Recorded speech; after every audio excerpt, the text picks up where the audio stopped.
Hello दोस्तों, 12th के exam खत्म हो चुके हैं। आप में से बहुत सारे लोगों ने अपने करियर ऑप्शन के बारे में दोबारा सोचना स्टार्ट कर दिया होगा। एक बार तो बहुत इन्फॉर्म डिसीजन आप ले चुके हैं जब 11th में आपने अपना कोर सब्जेक्ट चूज किया है। उसके बाद भी सेकेंड टाइम दोबारा बच्चों के मन में ये आता है, दोबारा ये बच्चे सोचते हैं कि अब क्या करियर ऑप्शन मुझे लेना चाहिए। मैंने पीसीएम से 12th किया है, या मैंने आर्ट्स से किया है, ह्यूमैनिटीज से किया है, या कॉमर्स लेके किया है। मेरे इस वीडियो में आपको इन सब चीजों के बारे में इंफॉर्मेशन मिलेगी। ये वीडियो में 3 पार्ट में बनाऊंगा। पहले पार्ट में आपको उन करियर ऑप्शंस के बारे में पता चलेगा जो बच्चे साइंस लेके 12th क्लियर किया, जिन बच्चों ने साइंस के साथ, साइंस मतलब फिजिक्स, केमिस्ट्री, मैथमेटिक्स के साथ क्लास 12th क्लियर किया है। दोस्तों, किसी भी कॉम्पिटिटिव एग्जाम्स में क्लियर होना आपका हार्ड वर्क, डेडिकेशन और आपका क्लियर गोल ये चीजें मांगता है। इनके बिना आप कोई भी कॉम्पिटिटिव एग्जाम्स क्लियर नहीं कर सकते। जब भी हम क्लास 11th में अपना सब्जेक्ट चूज करते हैं तो हमारे मन में कहीं ना कहीं ये रहता है कि हमें क्या करियर ऑप्शन चूज करना है 12th के बाद। फिर भी बहुत सारे बच्चे क्लास 12th में या 12th के बाद भी करियर ऑप्शंस के बारे में दोबारा सोचते हैं। 11th में तो वो अपने इंटरेस्ट के हिसाब से उन्होंने कोई सब्जेक्ट चूज कर लिया है, लेकिन उसके बाद जब वो 12th पीसीएम से करते हैं तो उनके पास ऑप्शंस दोबारा ओपन होते हैं कि उन्हें अपना करियर किस तरफ ले जाना है, क्या उनके मन में है, जिससे कि वो एक सक्सेसफुल करियर को जिंदगी भर जी सके। मैंने अपने एक वीडियो में आपको कैसे क्लास 11th में सब्जेक्ट चूज करना चाहिए, कौन से स्ट्रीम्स आपको लेने हैं, किस स्ट्रीम के थ्रू आप एक सक्सेसफुल करियर बना सकते हैं, वो मैंने आपको बताया है। आप चाहें तो मेरा वो वीडियो देख सकते हैं। आज हम क्लियरली बात करेंगे उन बच्चों के बारे में जिन्होंने क्लास 12th में पीसीएम लिया हुआ है, 12th का paper PCM physics, chemistry, mathematics के साथ क्लियर किया है। दोस्तों, अगर आपने फिजिक्स, केमिस्ट्री, मैथमेटिक्स के साथ 12th किया है तो एक बहुत बेहतरीन और बहुत सारे ऑप्शंस के साथ करियर अवेलेबल होते हैं। बहुत जो हॉट है, जिसको हर आदमी, हर बच्चा, हर पेरेंट पसंद करता है कि भैया मेरा बेटा इंजीनियर बन जाए फिजिक्स, केमिस्ट्री, मैथमेटिक्स लेके। तो एक ऑप्शन तो ये हो गया कि आप 12th के बाद बीटेक कर सकते हैं या बीई कर सकते हैं। आप बोलेंगे कि ये बीटेक और बीई क्या है? ये दोनों चीजें ही इंजीनियरिंग के कोर्सेज हैं। Bachelors of engineering is BE and bachelor of technology is BTech. Almost दोनों ही कोर्सेज 4 साल के होते हैं। दोनों के लिए एंट्रेंस टेस्ट देना पड़ता है। आपको AIEEE, जिसको हम पहले बोलते थे, AIEEE क्लियर करना होता है। उसके बाद अगर आप क्लियर कर आप उसको जेई मेन बोलने लगे हैं, जेई मेन क्लियर करना होता है। इसको पहले AIEEE बोलते थे कुछ साल पहले तक, और वो अगर आप क्लियर करते हैं तो आपको इंजीनियरिंग कॉलेजेस में उस मार्क्स के बेसिस पे एडमिशन मिल सकता है। जनरली बीई में, बैचलर ऑफ इंजीनियरिंग में थ्योरेटिकल पार्ट ज्यादा होते हैं। आपको कोर साइंस सब्जेक्ट के बारे में ज्यादा पढ़ाया जाता है, और टेक्नोलॉजी, जो बीटेक की हम बात कर रहे हैं, उसमें टेक्नोलॉजी ज्यादा पढ़ाई जाती है। आपको प्रैक्टिकल पार्ट ज्यादा होता है। अगर आपने किसी बहुत अच्छे इंस्टीट्यूट से बीटेक या बीई किया है तो आप एक सक्सेसफुल करियर के गवाह बन सकते हैं। इसके अलावा बच्चों के पास ऑप्शंस होता है, बोलते मैं तो बीटेक नहीं कर पा रहा हूं, या मैंने जेई मेन नहीं दिया था, या मेरे उतने मार्क्स नहीं आए हैं। तो बहुत सारे बच्चे बीएससी में चले जाते हैं, कई सारे कॉम में भी जाते हैं। साइंस के बच्चों की बात कर रहा हूं, और बहुत सारे बच्चे बीसीए भी करते हैं। मैं पर्सनली बीएससी करने का एडवाइस इसलिए नहीं दूंगा, यह एडवाइस मैं कम देता हूं जब तक आपका बिल्कुल क्लियर गोल सेट नहीं है, बिल्कुल क्लियर पाथ आपके पास नहीं है कि बीएससी करके आप क्या करेंगे। तब तक मैं बोलता हूं बच्चों को कि इसको अवॉइड करिए। अगर आपने गवर्नमेंट जॉब में जाना है, टीचर बनना है, प्रोफेसर बनना है, या आप सिर्फ किसी फ्यूचर के मास्टर्स डिग्री के लिए, पोस्ट ग्रेजुएशन के लिए आप ग्रेजुएट होना चाहते हैं तो आप बीएससी कर सकते हैं, प्योर साइंस में जा सकते हैं। गवर्नमेंट जॉब के लिए तैयारी करना चाहते हैं तो आप बीएससी कर सकते हैं। लेकिन अगर आप ऐसा कोर्स चूज करना चाहते हैं जो आपके करियर को या आपके करियर के पाथ को डिसाइड करे, तो आप बीसीए कर सकते हैं, जो बेसिकली कंप्यूटर एप्लीकेशन का कोर्स होता है। उसके बाद एमसीए कर सकते हैं।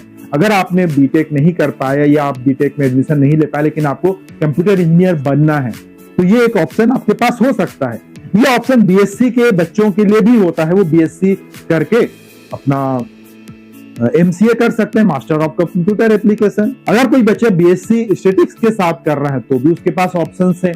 मतलब स्टैटिक्स का मतलब हुआ कि वो मैथमेटिक्स लेके कर रहा है, BSc स्टैटिक्स पढ़ रहा है, तो वो मास्टर ऑफ इकोनॉमिक्स कर सकता है। ये कॉम्बिनेशन एक बहुत बेहतरीन कॉम्बिनेशन है। अगर आपने BSc स्टैटिक्स के साथ मास्टर्स ऑफ इकोनॉमिक्स किया हुआ है तो आपका एक अच्छा करियर बन सकता है।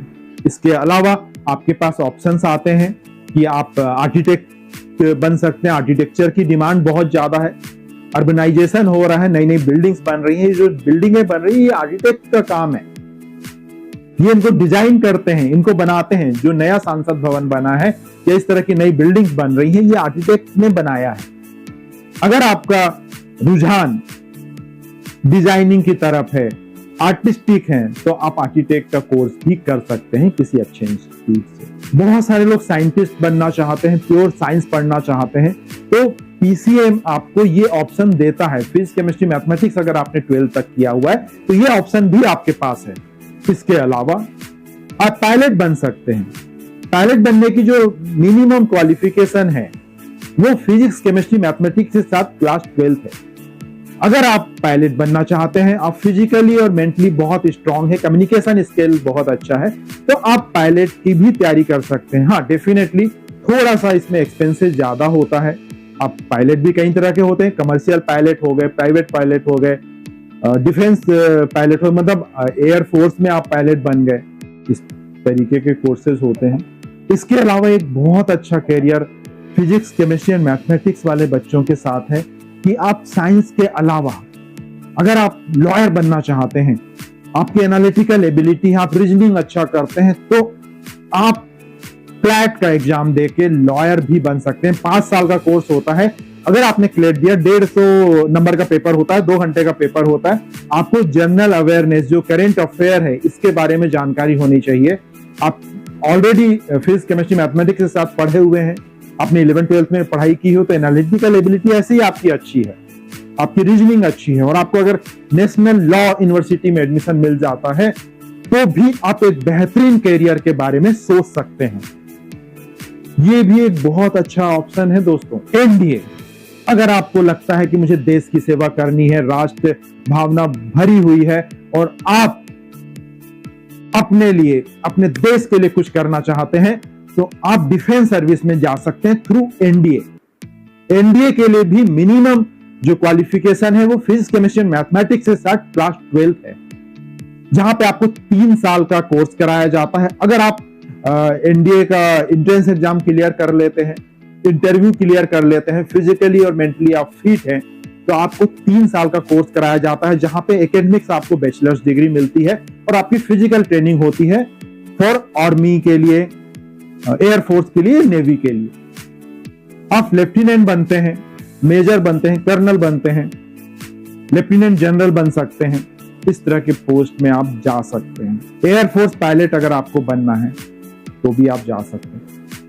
एक बहुत अच्छा करियर ऑप्शन हो सकता है एयरक्राफ्ट मेंटेनेंस का या एरोनॉटिकल इंजीनियरिंग का। ये कहीं ना कहीं मैकेनिकल इंजीनियरिंग का ही एक पार्ट होता है। ये आप बोल सकते हैं स्पेशलाइजेशन है मैकेनिकल इंजीनियरिंग का, कि आप एयरक्राफ्ट मेंटेनेंस इंजीनियर बन सकते हैं। इसके लिए एक इंटेंस एग्जाम होता है, AMECET, aircraft maintenance engineering combined entrance test. इसके थ्रू आप एयरपोर्ट, एयरप्लेन के मेंटेनेंस में या उसके रखरखाव का इंजीनियरिंग कर सकते हैं, रखरखाव के कोर्सेज कर सकते हैं। करियर ऑप्शन अच्छा है, सैलरी बहुत अच्छी होती है।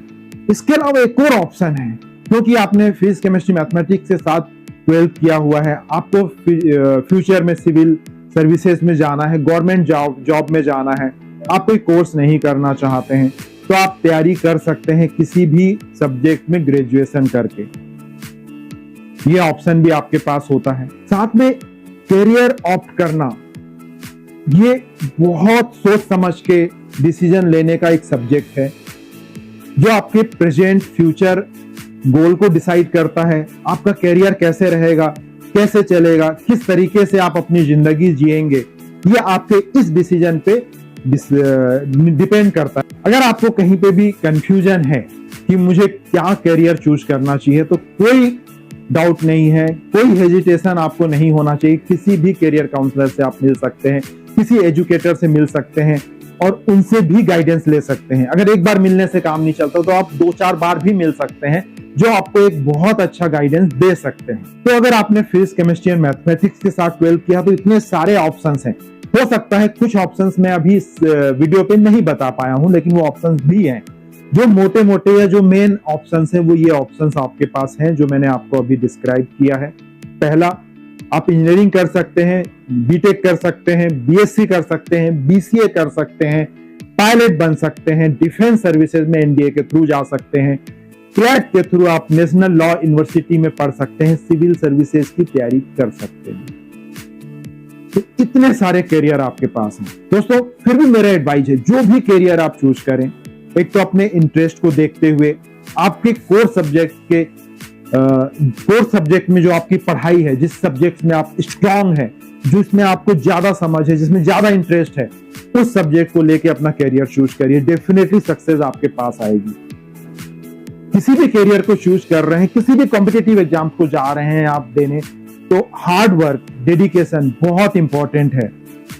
इसके अलावा एक और इंपॉर्टेंट चीज है, कोई भी करियर अगर आप चूज कर रहे हैं तो आपको ये देखना है कि आपके पेरेंट्स की फाइनेंशियल स्थिति क्या है, आप किस फाइनेंशियल बैकग्राउंड से आते हैं। मैं किसी को डोमिनेट नहीं करना चाहता या किसी को महिमा मंडित नहीं कर रहा हूं, लेकिन हमें कोई भी करियर चूज करने से पहले ये देखना भी बहुत जरूरी है।